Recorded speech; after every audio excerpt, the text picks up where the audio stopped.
Blizzard dropping bombs right before the expansion launches for early access. So we're going to talk about some of the things that have changed, how that's going to change how you gear up, because yes, things are going to be different this time around than they were in the War Within.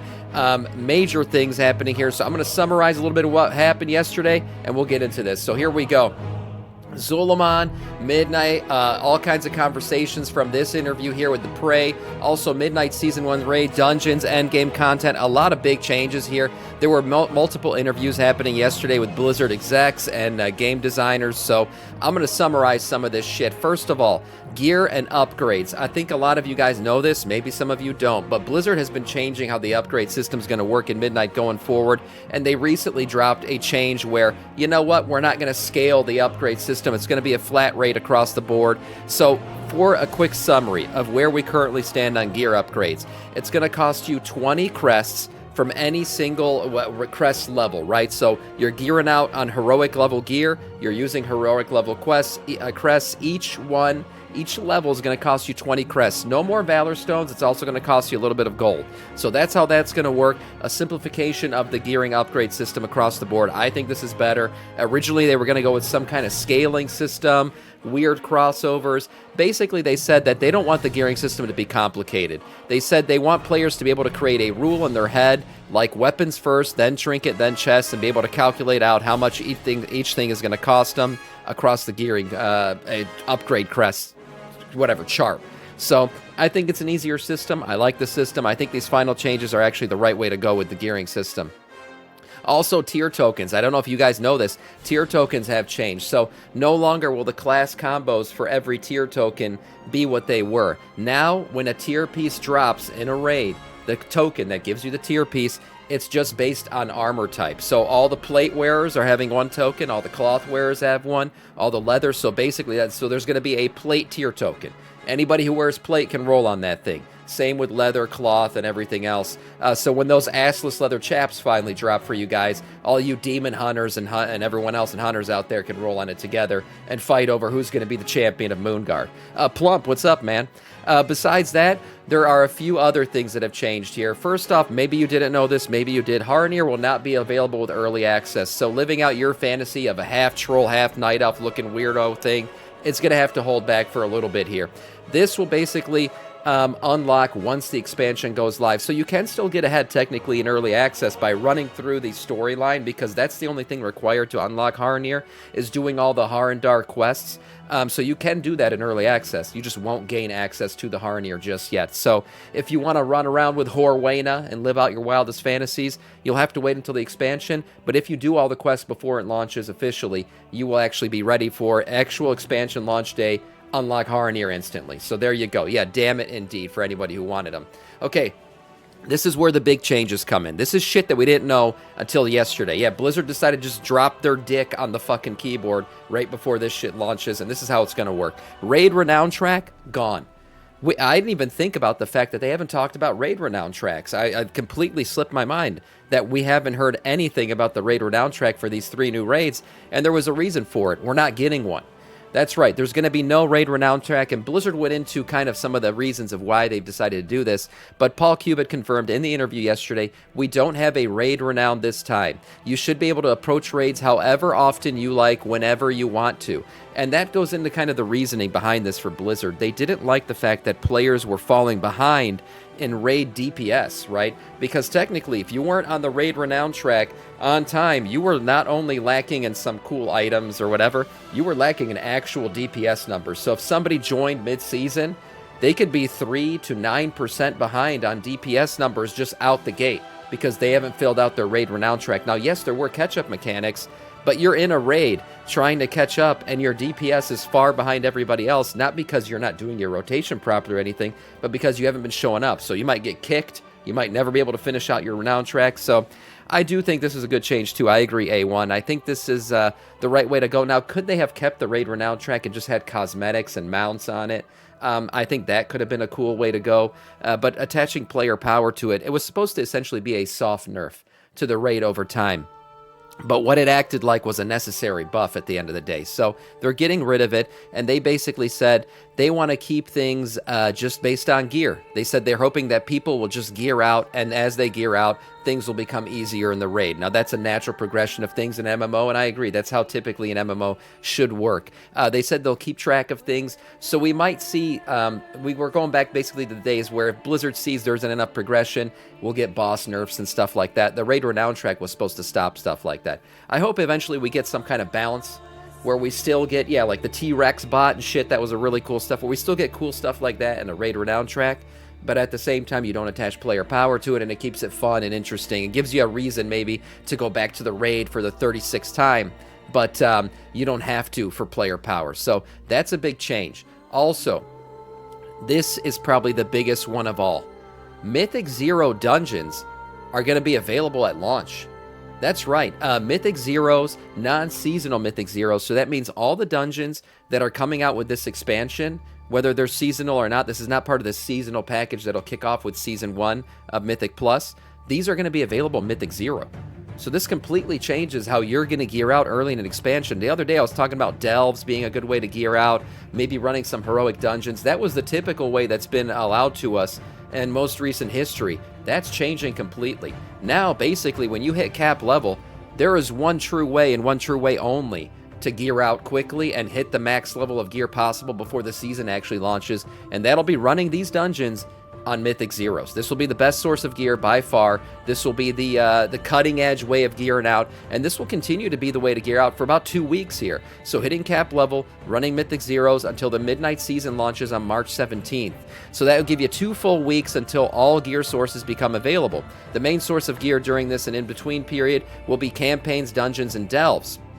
Until Season 1 officially launches, the seasonal dungeons opening up with Mythic 0 gear, though, will be obviously the best way to gear out. Now, they haven't told us what level of gear is dropping in Mythic Zeros, but if we can assume it's the same than what's been before, it's going to be the best source of gear easily. Aren't Mythic Zeros weekly locked? Mythic Zeros weekly locked? Yeah, I think they are. So, I mean, that's a lot of Mythic Zeros to run. I mean, it's still, you're talking about, what is this, 8 total dungeons to run per week? So you can only do those dungeons once a week. Yes, this is true. So there is a limit to the amount of gear. But essentially, you got this list, 8 dungeons that you should run each time. So 16 in total. 8 the first week, 8 the second week if you want to gear out to your max level. Now, yeah, there's some RNG involved there. You might not get drops. You might not get what you want. But if you really want to push and see how geared you can get before the season launches, this will be the way to do it. Now, is it all kind of, silly at the end of the day? Does it really matter? Because when the Mythic Plus season launches, that's truly where you're going to replace all this shit. It doesn't matter really what you have at that point. Yeah, but there's always the degens out there who want to gear out, max out as hard as possible, and this will truly be the most hard, veiny way to gear out early in the expansion. So this is interesting. A complete change up from what they've done previously, and this is different than anything we've seen. Mythic Zeros typically were not available to us, but this will also be a cool way to go back through the dungeons, right? So once you complete Mythic Zeros, if you want to do heroics, that's another thing you can do too. But big change here, dropping last second. Also, Blizzard updated us on the Prey system yesterday. So we were kind of wondering, how is Prey going to unlock? When is Prey going to be available? What levels of Prey are going to be available? Because there are levels to this new system. Well, this is now clear to us thanks to these interviews. So if you're wondering, the Prey system is that new system that you can opt into where you're kind of doing quests, you can be hunted down by somebody, and you're fighting a boss at the end of filling up a bar. It's kind of that. It's like almost like a world quest that's actually happening out in the open world constantly wherever you are. In an interview with Kim Flack and Senior Game Designer, they finally revealed what modes are going to be available to us. So normal mode of Prey will be available in early access starting February 26th, starting at level 90. You'll have to do some quests to unlock it, but it's not really much. Hard mode will be available at Journey Rank 1 after the first weekly reset on Midnight's official launch of March 3rd. So you got early access normal mode, and then regular access to everybody else. Normal and hard mode will be available, and then nightmare mode will not be available until March 17th. So you're wondering, yeah, okay, what that doesn't make doesn't mean anything to me because I don't know what you're given through these. Hold on, Samiccus will bring you the information. So for normal mode, if you're running a Prey mission, you'll get Adventurer track gear. With hard mode, you'll be getting Veteran track gear, and Nightmare mode, you'll be getting Champion level gear. You'll also be given Adventurer Dawn Crest, Veteran Dawn Crest, or Champion Dawn Crest, obviously based on whichever mode you're doing. Now, will this thing, when it's seasonally open, be unlocking vault slots too? I would assume so. There's that world, a vault slot thing where if you're doing world shit, it should unlock stuff for that. I would assume this is going to contribute to that row on the vault. But I'll be honest, I'm not that impressed with this. I thought Nightmare maybe could give a hero track piece of gear. Maybe it does for the vault. But as of right now, this new system clearly can't hold a candle to renown. Thank you for the prime, man. I appreciate that. Welcome to our Scourge. Clearly can't hold a candle, obviously, to Mythic Plus. I never thought it would, but even Delves. Delves are a much better way to gear out than this thing. This thing will be something fun, I guess, to do on the side. There's things that you can purchase with some of the currencies that you're going to be getting for this, so cosmetics, mounts, things like that. So maybe that'll be a good reason to run it. But in terms of gearing out, champion level track gear, once the season's available, is kind of going to be like, well, what's the point of that? You're going to really be pushing for heroic level gear. So the gear is not that exciting. The system itself, maybe. Sam doesn't read chat. That's a lie. I just read your fucking message. Fuck you, Moishi. We'll see how it all plays out. In terms of when this is all unlocking, now we officially know. We also know what's being looted. So thanks to Blizzard for revealing that finally at the final hour. Blizzard also revealed a package that we're getting. That's right, we're getting a nice little package deal for playing Midnight across Blizzard games. So we'll be able to get in that, and actually everyone will unlock this essentially just by playing the game. So what's available and what do you have to do? First off, by logging into Midnight and doing the Welcome Home achievement, which is just basically entering player housing for the first time, you'll get that. That's your first part of this. Now, everybody who's already playing the game probably has the Welcome Home achievement already. If you don't, if you're like, I'm not a housing Andy, I don't want to do housing, that's fine. Just do the fucking thing and get all this shit. Echoes of Midnight is the final part of this package achievement here. That is what you get for actually doing the Midnight quest line, right? So finishing out the Midnight story, you'll get that achievement. And once you have both of these achievements, you'll unlock a few things. First of all, for Overwatch, you can get the Symmetra, Zalamami skin, right? So that's one. First of all, toes are exposed, so this is actually a good skin, faithful to the character and everything that we love about her.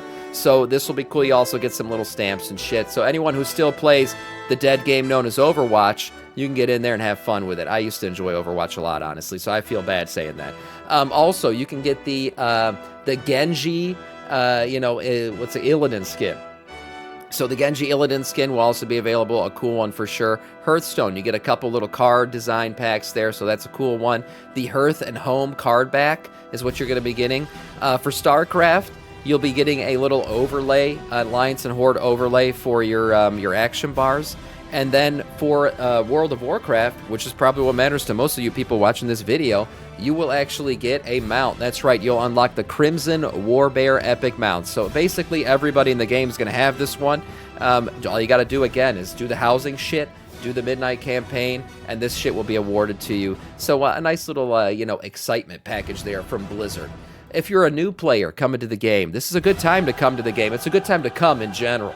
But besides the fact, there is a good time to come to the game, and it's always at the end or at the beginning of a new expansion. So jumping in, if you're a new player, don't forget there's free trials for this game up to level 20. So dip your toes into WoW, see what being a degen truly feels like, never touch grass again, actually have every meaningful relationship in your life ruined by this game, but that doesn't matter. You're going to have fun, and once you do, you're going to pay for the real thing. You can start out in Exile's Reach, enjoy it, play up to level 70 through Dragonflight content, new story mode, raids, and everything else. So it'll really take you through the story up and until where we currently are through the War Within and Midnight. So a fun time to start. If you're a new player, I saw a comment just yesterday of somebody saying, I just purchased WoW for the first time, and I'm excited to get into Midnight.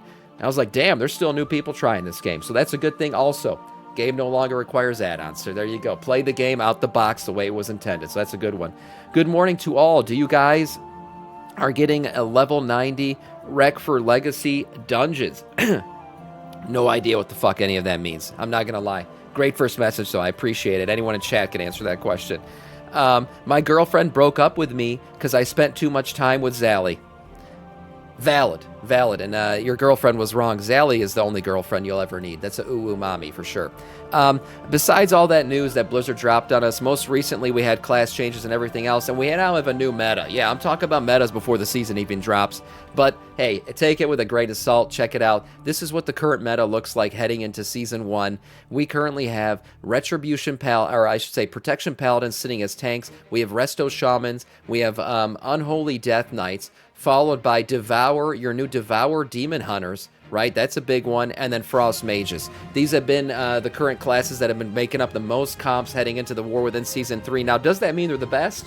Maybe not. That just might be what people are trying out right now. Devour Demon Hunter, obviously a new class and spec. I should say new spec for a class. So that's going to be one people are trying a lot in Mythic Plus right now. So just a fun little stat there for anyone who's interested.